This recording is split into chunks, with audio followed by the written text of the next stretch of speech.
शुरुआत में हमें एक दलदली जंगल दिखाया जाता है। वहां एक आदमी बोट लेकर पानी के बीचों बीच अपनी डायरी में लिख रहा था कि हो सकता है कि वो मारा जाए। असल में वो ये सब अपनी सिस्टर के लिए लिख रहा था क्योंकि उसे अपनी मौत का एहसास हो गया था। और तभी पानी में से एक अजीब सा क्रिएचर एकदम से बाहर आकर उस आदमी को मार देता है और इस आदमी का नाम जियाओ था। अब अगले सीन में हम एक लड़की डू को देखते हैं। वो गन लेकर उसी इलाके में घुसती है जहां उस आदमी यानी कि उसके भाई की मौत हुई थी। तभी डू अपने बारे में बताती है कि जब वो छोटी थी तब वो किसी लावारिस की तरह एक बोट में बहते हुए कहीं चली जा रही थी। तब एक आदमी ने उसे बोट पर से उठाकर अपनी बेटी की तरह पाला और उस आदमी का ही बेटा जियाओ था। मगर कुछ वक्त पहले ही उसके डैड की मौत हो गई है और अब उनके घर में सिर्फ डू और जियाओ ही है। साथ ही कुछ महीने पहले से कोई अनजान आदमी डू को लेटर्स लिख रहा था, जिसकी वजह से ही जियाओ उस गांव में गया था कि कोई डू को ऐसे लेटर्स क्यों लिख रहा है। और काफी दिन हो गए इसलिए जियाओ अपने घर वापस नहीं लौटा, इसलिए डू उसे ढूंढने के लिए यहाँ आई है। साथ ही डू एक फोरेंसिक डॉक्टर भी है। वही प्रेजेंट में जब डू बोट से उतरकर रिहायशी इलाके की तरफ बढ़ती है तो उस वक्त वहां से एक जनाजा निकल रहा था जिसमें सभी लोग अपने रिचुअल्स परफॉर्म कर रहे थे, जिसे देखकर डू को अजीब लगता है। साथ ही उसे मरे हुए आदमी के पास अपने भाई का मेडल दिखता है, इसलिए वो जल्दी से उस मेडल को उठाकर उनसे पूछती है कि ये मेडल उनके पास कैसे आया। इतना करते ही सभी लोग घुटनों के बल बैठकर किसी मॉन्की गॉड से माफी मांगने लगते हैं कि डू ने जो गलती की ऐसे जनाजे को बीच में रोककर उसके लिए मॉन्की गॉड उन्हें माफ करते। डू की इस हरकत से उसकी एक औरत से बहस हो जाती है, मगर तभी वहां का मेयर आकर सबको शांत करता है। इसके बाद वो मेयर डू को लेकर जाता है और उसे उसका ठिकाना दिखाता है। असल में उसके और मेयर के बीच पहले से ही बात हो गई थी कि वो आने वाली है और अपने भाई की तलाश में है। अब उसी रात जब डू सो रही थी तो उसे डरावने सपने आते हैं। उसे 4 लोग दिखते हैं जिसमें मम्मी पापा और उनके 2 बच्चे हैं। साथ ही वो ये भी देखती है कि कोई मुंह पे मखोटा लगाकर एक छोटी बच्ची को डरा रहा है, मगर तभी उसकी आंख खुल जाती है। असल में डू को अपना बचपन याद नहीं था, वैसे ही धुंधली यादों में जीकर वापिस आ जाती है। वहीं आंख खुलते ही वो किसी बच्चे के पांव के निशान अपने घर में देखती है। पीछा करते करते वो अलमारी के पास पहुंचती है जहां एक बच्चा काफी बुरी हालत में किसी से डर कर छुपा हुआ था। उसका नाम लियो है और उसके पेरेंट्स को मॉन्की गॉड ने मार दिया है। डू उसे खाना खिलाकर जाने को कहती है लेकिन लियो का कोई नहीं था, इसलिए वो रोने लगता है। इसलिए अब वो डू के साथ रहना चाहता है, जिसके लिए डू भी मान जाती है। अब अगली सुबह डू लियो के साथ एक ढाबे जैसी जगह जाती है जहां हु नाम का एक आदमी मछलियों को काटता है और वहीं वो उनका सूप भी बेचता है। यहाँ डू ताने के टोन में कहती है कि उसके भाई का मेडल उस आदमी ने क्यों चुराया। असल में जिस आदमी का जनाजा निकला था वो हु का ही भाई था, लेकिन डू की ऐसी टोन सुनकर वो चुप रहता है। तभी उस इलाके का सबसे बुजुर्ग इंसान जियो वहां आता है। डू से अपने भाई के बारे में पूछती है लेकिन बुढ़ाओ को कुछ नहीं पता था। अब उसी रात हु डू के घर आकर उसे एक कैमरा देता है जो कि डू के भाई ने ही हु के भाई को दिया था। और साथ ही हु कहता है कि उसका भाई और जियाओ दोनों अच्छे दोस्त थे। इस पर डू कहती है कि जियाओ किसी को अपना दोस्त नहीं बनाता। तब जवाब देते हुए हु कहता है कि जियाओ वाटर मंकी को पकड़ना चाहता था और उसकी ये बात हु के भाई को भी अच्छी लगी। इस तरह से दोनों दोस्त बन गए। इसके बाद वहां से हु चला जाता है लेकिन रास्ते में कोई अनजान चीज उसे बेरहमी से मार देती है। वहीं डू उस कैमरा की पिक्चर निकाल रही थी जिसमें उसे वाटर मंकी की पिक्चर मिल जाती है। फिर हमें हु की वाइफ दिखाई जाती है और उसे भी कोई मौत के घाट उतार जाता है। अगले सीन में हम देखते हैं कि डू को अपने घर में किसी के होने का एहसास होता है और जांच पड़ताल करने पर उन्हें एक लेडी मिलती है जो कि काफी घायल थी और ऐसा लग रहा था कि उसे किसी चीज का सदमा लगा हो। साथ ही वो क्विंगलिंग नाम बार बार ले जा रही थी। फिर डू उनकी मरहम पट्टी करती है। अब रात जब डू लियो के साथ घर वापस लौट रही थी तब एक गूंगी लेडी उसके पास आकर बताती है कि वो लेटर उसने ही डू को भेजे थे। साथ ही वो जमीन पर एक सर्कल बनाकर भी कुछ बताने की कोशिश करती है, लेकिन वो किसी से डर भी रही थी, इसलिए तुरंत वो वहां से भाग जाती है। इधर डू और लियो उस सर्कल के क्लू से एक सूखे कुएं के अंदर जाते हैं जहां एक सुरंग बनी थी। आगे चलकर डू को अपने भाई की लाश मिलती है, जिसके बगल में लेटकर वो रोने लगती है और उधर उस गूंगी लेडी को भी कोई चीज मार डालती है। और अब इससे डू को काफी गुस्सा आता है और वो फैसला करती है कि वो वाटर मंकी को जान से मार कर ही रहेगी, क्योंकि इन सभी मौतों का जिम्मेदार वही था। वो लियो के साथ उस दलदली इलाके में जाती है जहां वाटर मंकी रहता है। वो अपनी गन लेकर जाती है और थोड़ी ही देर में वाटर मंकी उन पर अटैक भी कर देता है। मंकी उन पर भारी पड़ता है, लेकिन डू भी उसे गोली से घायल कर देती है।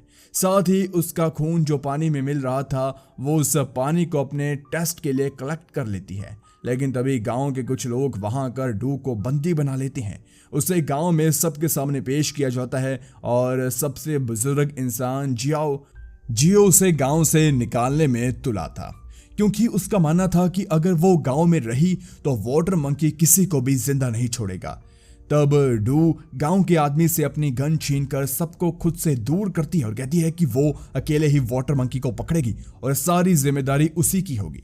इसके लिए मेयर भी मान जाता है। और अब इसके बाद डू खड़ी होकर सोच रही थी कि वो मंकी को पकड़ेगी कैसे। तब एक आदमी उसके पास आता है और उसे लेकर एक खुफिया जगह जाता है जहां और भी कई लोग थे। ये भी वाटर मंकी को जान से मारना चाहते हैं, क्योंकि वाटर मंकी सिर्फ सबको मारता ही नहीं बल्कि बच्चों को अगवा भी करता है, और उसने इन सभी के बच्चों को अगवा किया है। यहां से सभी वाटर मंकी को पकड़ने का जाल बुनने लगते हैं। साथ ही डू को उस रात जो लेडी उसके घर मिली थी वो उनकी अभी तक केयर करती है, और वो एक लेटर में कुछ सवाल लेकर एक आदमी को भेज देती है जो कि उसी गांव में पहले रहा करता था, और मंकी के सैंपल को भी वो टेस्टिंग के लिए अपने शहर भेज देती है। वहीं अब वो दिन आ जाता है जब डू खुद को चारा बनाकर पानी में खड़ी हो जाती है। थोड़ी देर में वहां वाटर मंकी आता है और उस पर अटैक करने की कोशिश करता है, लेकिन डू उसे फिर से घायल कर देती है। मगर इस वार से मंकी और ज्यादा खूंखार बन जाता है और सभी ट्रैप्स को भी तहस नहस कर देता है। अब इस अफड़ा तफड़ी में डू नीचे गिर जाती है, जिससे उसके सर पर चोट लगती है और उससे फिर से उसका पास्ट याद आने लगता है।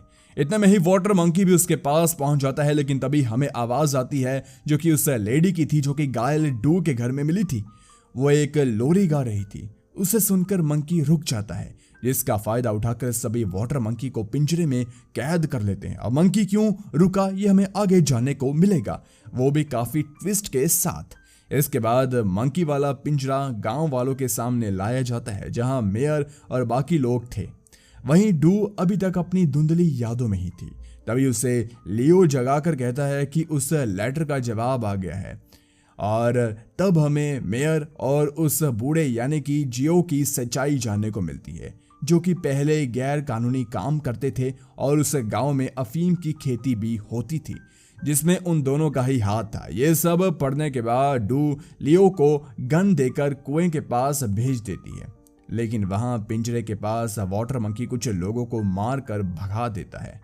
यहां से डू को लगता है कि मेयर ही मर्डर्स करता है।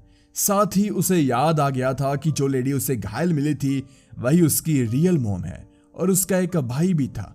वो अपनी मॉम को गले लगाकर रोने लगती है, लेकिन तभी गांव के कुछ लोग डू को पकड़ के पिंजरे में डाल देते हैं। वहीं उसकी मॉम को ये एक ऊंचाई से नीचे पानी में फेंक देते हैं। वो डू को भी मारने ही वाले थे कि तभी डू मेयर से कहती है कि मुझे तुम्हारी असलियत पता है। इस पर मेयर कहता है तुम्हें अभी कुछ नहीं पता। दरअसल डू के असली भाई को एक अजीब तरह की बीमारी थी, जिसमें उसके बॉडी पार्ट्स काफी अजीब तरह से डेवलप होने लगे थे। इसी बीमारी की वजह से गांव के लोग उसे मारना चाहते थे, लेकिन डू की मॉम डू को कहती है कि तुम अपने भाई को लेकर इस गांव से निकल जाओ।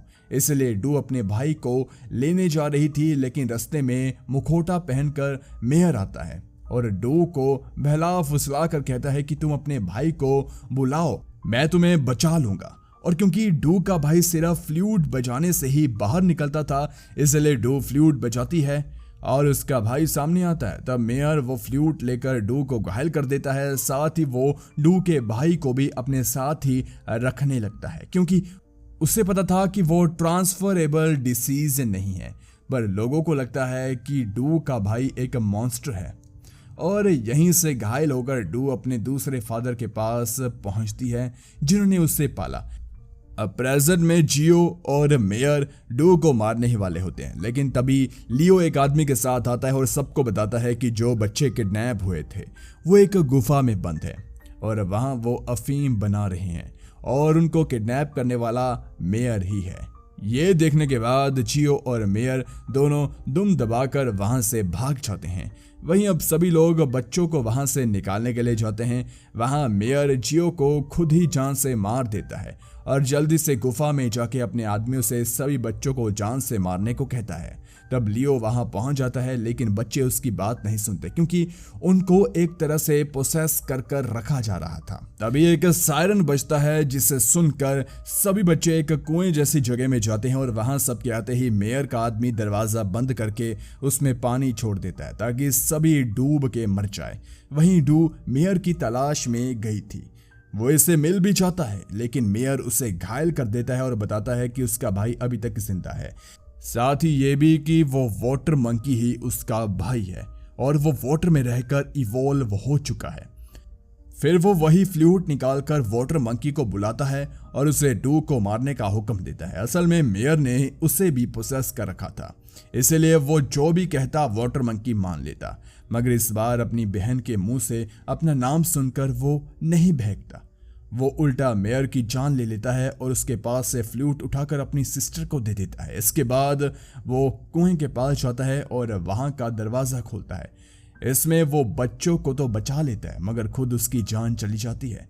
तब तक सभी गांव के लोग भी वहां आ जाते हैं। इसके बाद हम लास्ट सीन में देखते हैं डू लियो को छोड़कर वापस अपने शहर चली जाती है, जिसके साथ ये मूवी यहीं पर खत्म हो जाती है। तो गाइस, मूवी को अपने दोस्तों के साथ जरूर शेयर कीजिए। तो मिलते हैं एक और कमाल की वीडियो के साथ। धन्यवाद।